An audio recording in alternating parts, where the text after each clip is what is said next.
Hello everyone. Tonight I wanted to share my Secret Not Secret Kit Club, my October kit and my November kit. I'm gonna do two videos though. I used my October kit for the December Secret Not Secret Kit Club scrapping weekend, and then my November kit was for my first ever December daily. So I'll do a separate video on that, showing you the flip through.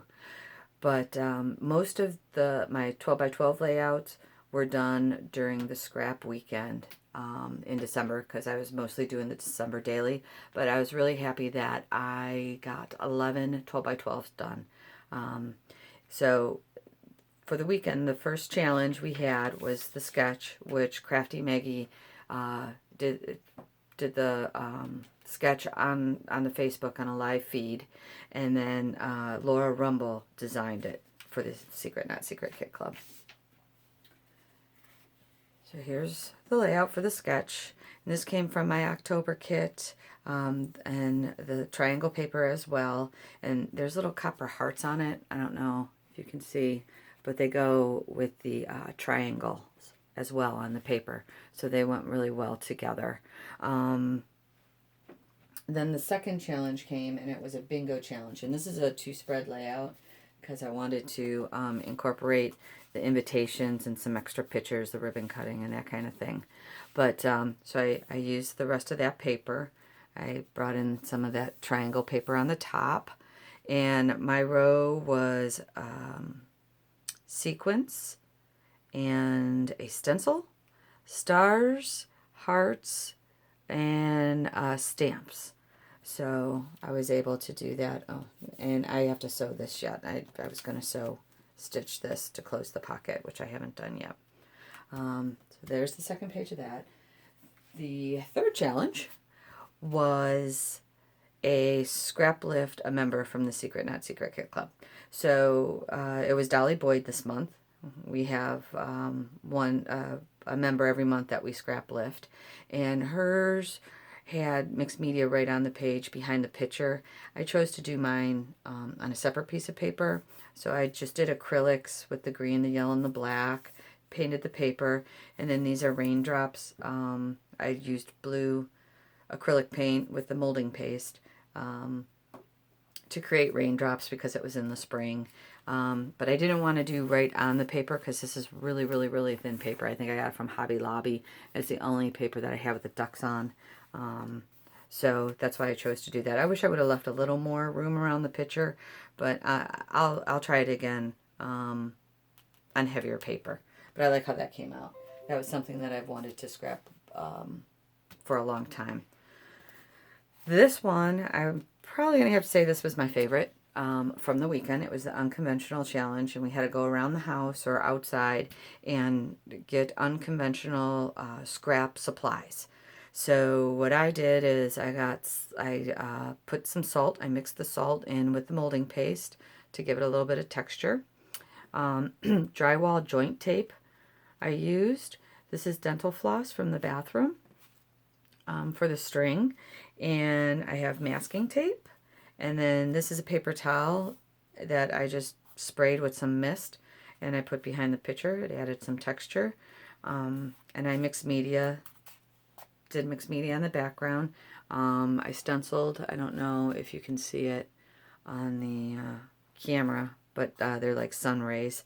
But I really enjoyed doing this. And then this is tissue paper, but I used decoupage, so it's just a little shinier. Doesn't even look like tissue paper anymore, but this was fun. Then the next one was JoJo's challenge, and she was our superhero for the month of November. And if you're the superhero, you can issue a challenge in the following month. So hers was, I will do this again. I have to say that I didn't do it, the technique, properly, because you were supposed to use like maybe more of a landscape picture than a person. I still like the way this came out, but you're supposed to print one black and white photo and one color photo, and then you cut them in pieces, and then you should only have one strip of the color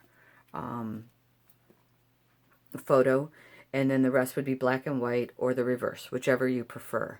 And then you can leave little spaces in between where you cut the photos, and some of them came out really nice. But since I used the picture of my, of a person, I would have cut her head off, and if I left spaces, it would have looked funny. So I did that, and I have to say that since I had the reverse of this, where this is black and white and this is colored, I put that together, and it looks so nice. I put it on my desk at work, so it was a cool challenge.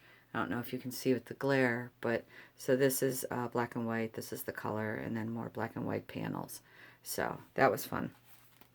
As far as my stash, or my kit, I use this all from my stash, but the challenge did come from the Secret Not Secret Kit Club weekend.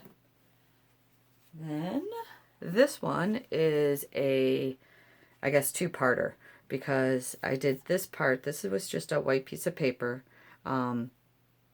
that I did a bunch of mixed media on.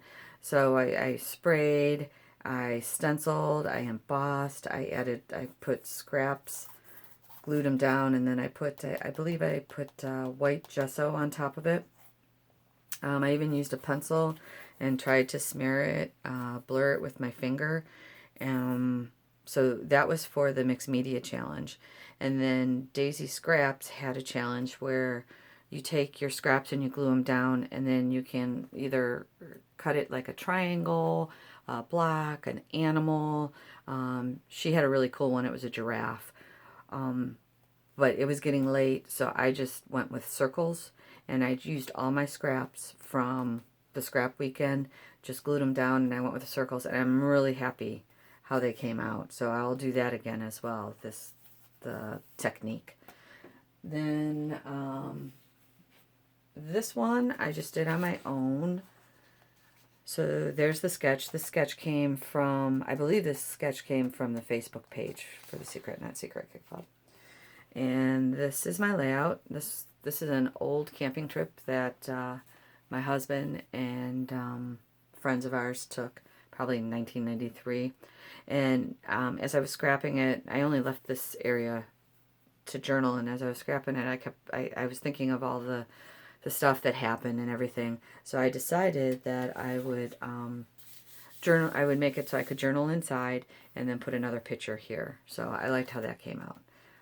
This is from my kit as well as this paper and this paper, all October.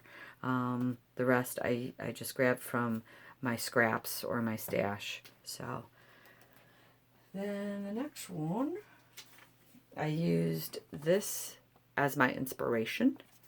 The pages didn't come out like that. I can tell you, I'll leave that like that.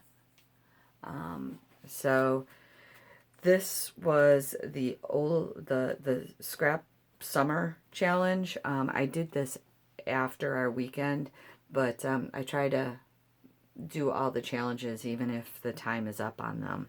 So this was scrap something that was summer. This paper came from my stash.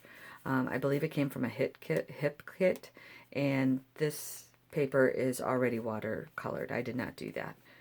But I did sew, and I added pickle raspberry, which came in my kit. It's a Tim Holtz oxide, which I really like the oxide. And these bows I've had for like 15 years in my stash. I think I finally used those up. And this stuff just came from Michael's. You know, it was on sale. So I just embossed. It's an 8.5 by 11 pack. And just embossed the papers and kind of put that together. But this is also a 2-page layout. So once again, those bows. I did the stencil over here, so you could see that. I don't know if you can see both of them together.